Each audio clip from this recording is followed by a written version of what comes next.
श्री स्वामी समर्थ सर्वांना. कशा आहात तुम्ही सर्व? स्वस्थ असाल, मस्त असाल, स्वामींच्या सेवेमध्ये रममाण असाल अशी मी स्वामीचरणी प्रार्थना करते. आजचा एक भन्नाट उपाय आहे, रेमेडी आहे की जे की मी तुम्हाला सांगणार आहे, ज्यामुळे तुमचं भाग्य उजळेल. म्हणजे हे रेमेडी करूनच भाग्य उजळेल असं नाही आहे, त्यासोबत तुमची कर्माची, तुमच्या कष्टाची, तुमच्या कामाची जोड असली पाहिजे. पण कसं असतं माहिती आहे का, प्रत्येक वेळेला आपण काम करतो, कष्ट करतो, पैसा पण येतो. असं म्हणजे मोठा अधिकारी खुर्चीवर बसून पण पैसा कमवतो आणि शेतकरी शेतामध्ये काम करून पण पैसा कमवतो. पण कसं आहे, ज्यावेळेस आपण भरपूर म्हणजे पैसा कमवतो पण तो पैशाला पैसा लागत नाही, पैसा घरात टिकत नाही. याचे एकमेव असं कारण आहे की घरच्या छोट्या छोट्या जे चुका आहेत आपल्या हातून नकळत त्या चुका होतात. तर आपण त्या गोष्टीकडे आपण फारसं लक्ष देत नाही. तर त्या चुका आपल्या रोजच्या जीवनामध्ये, आपल्या दैनंदिन जीवनामध्ये, रोजच्या जीवनामध्ये आपल्या हातून घरामध्ये चुका त्या होत असतात. त्या चुका आपल्या लक्षात येत नाही. तर त्या चुका काय असतात बरं? तर आपल्या गृहिणी, आपण तर एक उत्तम प्रकारची गृहिणी आहोत. आपल्या किचनमधल्या ज्या गोष्टी आहेत छोट्या छोट्या त्या आपल्याला लक्षात नसतात. तर कसं असतं, मीठ, आपलं जे मीठ आपण जे घरामध्ये वापरतो ते मीठ घरामध्ये कधीच आपल्या घरामधलं संपू द्यायचं नसतं. कसं असतं, बरेच वेळेला आपलं मीठ म्हणजे संपलंय पूर्ण आणि संपल्यानंतर आपल्या लक्षात येतं की बाबा खरं आपलं मीठ संपलेलं आहे. तर आपण त्याच वेळेला काय करतो, आपल्या मुलाला किंवा मिस्टरांना, नवऱ्याला सांगतो की बाबा मीठ संपले, मीठ घेऊन या. तर असं करायचं नाही. ज्या क्षणी हे तुम्ही कराल, ज्यावेळेस तुमचं मीठ संपेल घरामधलं आणि त्यावेळेस तुम्ही बाहेरून मीठ घेऊन याल, त्यावेळेसच तुमच्या घरातली लक्ष्मी बाहेर जाते. ज्यावेळेस तुमचं घरातलं मिठाचा स्टॉक संपतो त्यावेळेस तुमच्या घरातली लक्ष्मी बाहेर जाते. तर असं करायचंच नाही. कधीच आपल्या घरातलं मीठ हे संपू द्यायचं नाहीये. म्हणजे मीठ, साखर आणि तांदूळ ह्या 3 गोष्टी कधीच आपल्या घरातल्या संपू द्यायच्या नाहीत. आणि शक्यतो ह्या गोष्टी काय करायचं माहिती का, शुक्रवारच्या दिवशीच घेऊन यायचे. शुक्रवारच्या दिवशीच घेऊन यायचं हे. त्यामुळे लक्ष्मी आपल्या घरामध्ये म्हणजे त्या धान्यासोबत आपल्या घरामध्ये लक्ष्मीचा प्रवेश होतो. असं नाही की आपण दर शुक्रवारीच किराणा भरला पाहिजे, असं नाहीये. ज्यावेळेस तुम्ही किराणा जेव्हा केव्हा बी भराल त्यावेळेस शुक्रवारी ह्या 3 गोष्टी नक्कीच आणा तुम्ही.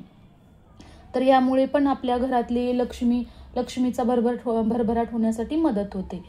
आणि जे मीठ आपण डेलीचं जे मीठ आपण वापरतो ते मिठाची जी वाटी असते, मीठ डेली आपण भाजीसाठी वगैरे जे रुटीनला जे वापरातले मीठ आहे, तर ते मीठ आपण जे मसाला डब्बा असतो आपला, ज्यामध्ये सगळ्या वाट्या मीठ, मिरची, हळद वगैरे एकत्र तुम्ही ठेवता, एका डब्यातच त्या वाट्या ठेवता. तर ह्या मसाला डब्यामध्ये आपली मिठाची वाटी ही कधीच ठेवायचं नसते. वाटीमध्ये तर मीठ ठेवायचंच नाहीये. आपल्याला काचेच्या भरणीमध्ये किंवा चिनी मातीच्या भरणीमध्येच मीठ ठेवायचं आहे. स्टॉकचं पण मीठ काचेच्या भरणीमध्येच ठेवायचं आहे आणि डेली यूजचं पण मीठ तुम्हाला काचेच्याच भरणीमध्ये छोट्याशा ठेवायचं आहे. आणि ती भरणी कधीही रिकामी होऊ द्यायची नाहीये. आणि त्या जी रुटीनची जी भरणी आहे त्याच्यामध्ये ती भरणी कधी रिकामी होऊ द्यायची नाहीये. म्हणजे संपेपर्यंत आपण त्या वाट बघायची नाही की अर्ध मीठ संपले त्या भरणीतलं, तर तुम्ही भरून ठेवा. आणि शक्यतो तुम्ही शुक्रवारी त्या भरणीत मीठ टाकत चला. समजा नाही संपले, भरलेलीच आहे भरणी, पण 1-2-3 चमचे तरी मीठ त्यामध्ये बसतंच. तर तुम्ही दर शुक्रवारी त्याच्यामध्ये 2 चमचे मीठ टाकायला विसरूच नका. दर शुक्रवारी त्यामध्ये स्टॉकमधल्या भरणीमधल्या डेलीच्या भरणीमध्ये 2-3 चमचे तुम्हाला दर शुक्रवारी मीठ टाकायचंच आहे. हे छोटे छोटे उपाय आहेत. तुम्हाला वाटेल की बाबा याच्यामुळे काय होणार आहे, नाही, याच्यामुळं सर्व काही होतं. ज्यावेळेस आपण चुकीच्या गोष्टी आपल्या हातातून करतो त्यावेळेसच आपल्याला दारिद्र्य यायला चालू होतं. तर ह्या छोट्या छोट्या गोष्टी आहेत, तुम्ही लक्षात ठेवा आणि जसं मी सांगितलं तसंच करा तुम्ही. एक स्टॉकची भरणी वेगळी पाहिजे, रुटीनची भरणी वेगळी पाहिजे. मसाला डब्यामध्ये मिठाची वाटी ठेवायची नाहीये. आणि प्रत्येक वेळेला मीठ घेत असताना चमच्यानीच घ्यायचं आहे. उष्टे हात त्यामध्ये म्हणजे मिरच्याचा, मसाल्याचा, हळदीचा हात त्याच्यामध्ये असा बचमने हात टाकायचं नाहीये. चमच्यानेच मीठ घ्यायचं आहे आणि म्हणजे उष्ट त्याला होऊ द्यायचंच नाही, चमच्यानेच घ्यायचं आहे. मीठ हे शुद्ध आहे तर त्याला शुद्धच राहू द्यायचं आहे. त्याच्यामध्ये उष्ट म्हणजे असं घाण हात आपले त्याच्यामध्ये टाकायचं नाहीये. आणि नंतर काय करायचं आहे माहिती आहे का, ज्या वेळेस आपण जेवायला वाढतो त्यावेळेस आपल्या ताटामध्ये फर्स्ट आपण मीठ वाढलं पाहिजे. आता कसं झालंय माहिती आहे का, कुठल्याच ताटामध्ये रुटीनच्या जेवणाच्या ताटामध्ये या पिढीमध्ये तर कुठल्या जेवणाच्या ताटामध्ये मीठ वाढलेलं कधीच दिसत नाहीये. आणि शक्यतो तर पूर्ण ताट जेवायला वाढून घेतच नाहीत. कोणाला चपाती आवडते, कोणाला भात आवडतो, हेच एवढं घेतात. पूर्ण ताट भरलेलं जेवण कधीच नसतं. याच्यामुळे पण आपल्या घरी दारिद्र्य येतं. त्यासाठी पूर्ण जेवणाचं ताट वाढून घ्या आणि वाढताना फर्स्ट टाइम तुम्ही मीठ वाढा, नंतर ताटामध्ये दुसरे पदार्थ वाढा. तर मिठाशिवाय ताट जेवायला वाढायचंच नाही. याच्यामुळे पण दारिद्र्य आपल्या घरात येतं. त्यामुळे लक्षात घ्या, तुम्ही जेवायला वाढताना पहिल्यांदा सोडून मीठ वाढा आणि जेवायला वाढानंतर दुसरे पदार्थ ताटामध्ये ठेवा. आणि नंतर काय, आपलं जेवण झाल्यानंतर ज्यावेळेस मीठ उरतं, हे बघा वाढलेलं मीठ काही कोणी खात नाही. जर लागलं तरच खातं, नाही तर ते तसंच असतं. तर ते ताट तसंच बेसिनमध्ये टाकायचं नाहीये. मीठ असं अख्खं मीठ कधीही कुठेही फेकायचं नाहीये. तर काय करायचं, त्या ताटामध्ये पाणी टाकायचं, ते मीठ वितळू द्यायचं. वितळल्यानंतर ते ताट तुम्हाला बेसिनमध्ये टाकायचं. मीठ कधी कुठं सांडू द्यायचं नाही. सांडलं तरी झाडूने मीठ भरून घ्यायचं नाही. चुकून आपल्या हातून मीठ कधी सांडलं गेलं तर झाडूने सुपलीमध्ये ते मीठ भरायचं नाहीये. तर काय करायचं, ज्या जागी तुमचं मीठ सांडलेलं आहे त्या जागी तुम्ही अगोदर पाणी टाकून घ्या. ते पाण्यामुळे ते मीठ वितळून जाईल. नंतर कपड्याने ती जागा पुसून घ्या. असं तुम्हाला मीठ डायरेक्ट कुठेही फेकायचं नाहीये. त्याला वितळूनच फेकायचं आहे. त्याला पाण्यामध्ये वितळल्यानंतरच फेकायचं आहे.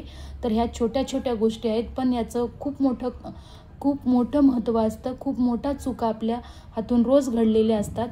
आणि अजून एक गोष्ट आहे, आपण किचनमध्ये साखर पण काचेच्या भरणीतच ठेवली पाहिजे आणि मीठ आणि साखर काचेच्याच भरणीत ठेवलं पाहिजे.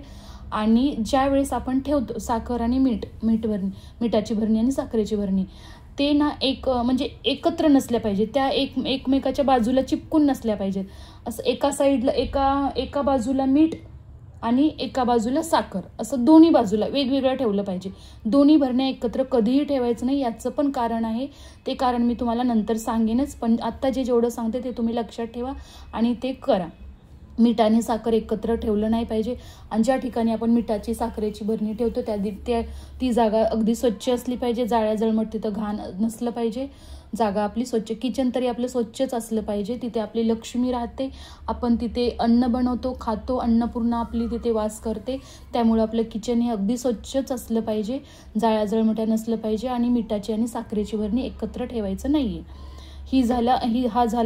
ही एक तुम्हाला मी एक छोटीशी माहिती तुम्हाला सांगितली आहे. तर दुसरं आपण आता मी जे काय तुम्हाला सांगणार आहे ते आजचा व्हिडिओ कशासाठी बनवला आहे ती तुम्हाला माहिती सांगते. तर चला आपण त्या व्हिडिओला सुरुवात करूया. व्हिडिओ सुरू करण्याच्या अगोदर तुम्हाला अजून एक गोष्ट सांगायचं विसरली मी. मीठ जरी आपल्याला कोणीही ते कुठल्याही मोठ्या अडचणीत असू द्या आणि आपल्याकडे मीठ मागायला आले तर आपण मीठ कधीही द्यायचं नाही. कुणालाच आपल्या घरचं मीठ कधीही द्यायचं नाहीये. ज्या वेळेस आपण कुणाला मीठ देतो त्यावेळेस आपली लक्ष्मी घरातून बाहेर जाते. आपल्याला दारिद्र्य लागायला सुरुवात होते. तर कधीच कुणालाही मीठ देऊ नये. आणि घरात पण कुणाच्या हातावर डायरेक्ट आपल्या हाताने दुसऱ्याच्या हातावरती डायरेक्ट मीठ कधीही देऊ नये. आणि बाहेर तर आपल्या दाराच्या बाहेर तर मीठ कधीच जायला नाही पाहिजे. कुणालाही कधी कुठल्याही मोठ्या अडचणीत असू दे आपल्या घरातलं मीठ कधीही द्यायचं नाहीये त्यांना. ही एक महत्त्वाची गोष्ट आहे, तुम्ही लक्षात ठेवा. ही झाली जनरल माहिती तुमच्यासाठी. थोडीशी मी माहिती सांगितली तुम्हाला. हे छोट्या छोट्या गोष्टी आहेत पण याचे परिणाम खूप मोठे असतात. त्यामुळे तुम्हाला मी हे सांगितलेलं आहे. तर चला आजच्या व्हिडिओला सुरुवात. हा जो उपाय करायचा आहे तुम्हाला तर शुक्रवारीच करायचा आहे. कुठल्याही शुक्रवारी तुम्ही करू शकता. शुक्ल पक्षामधला शुक्रवारी करायचा असतो हा. पण जर कुणाला शुक्ल पक्ष कधी आहे ते जर कळत नसेल, माहिती नसेल तर तुम्हाला कुठल्याही शुक्रवारी तुम्ही करायला चालू करू शकता. कुठल्याही शुक्रवारी तुम्ही हा उपाय करा. पण शुक्रवारीच करायचा आहे. कुठल्याही दिवशी हा करायचा नाही. कारण शुक्रवार हा लक्ष्मीचा दिवस मानलेला जातो. शुक्रवारी आपल्या घरामध्ये लक्ष्मी प्रवेश करते. त्यामुळे आपल्याला लक्ष्मी आपल्या घरामध्ये टिकून राहण्यासाठी, लक्ष्मीचा भरभराट होण्यासाठी हा उपाय आपल्याला शुक्रवारीच करायचा आहे. तर काय करायचं आहे माहिती आहे का, एक काचेचा गिलास घ्यायचा आहे.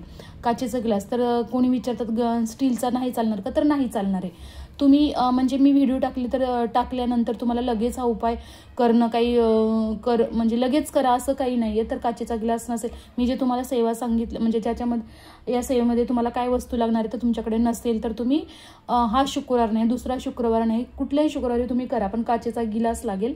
आणि जे खडीसाखर असते बघा, मोठी खडीसाखर असते, त्याला काय म्हणतात मला लक्षात येत नाहीये, मोठे तुकडे नाही आहेत, तर मोठी खडीसाखर, त्यामध्ये की दोरे असतात बघा, मध्ये दोरे पण असतात, ते खडीसाखर घ्यायची आहे तुम्हाला.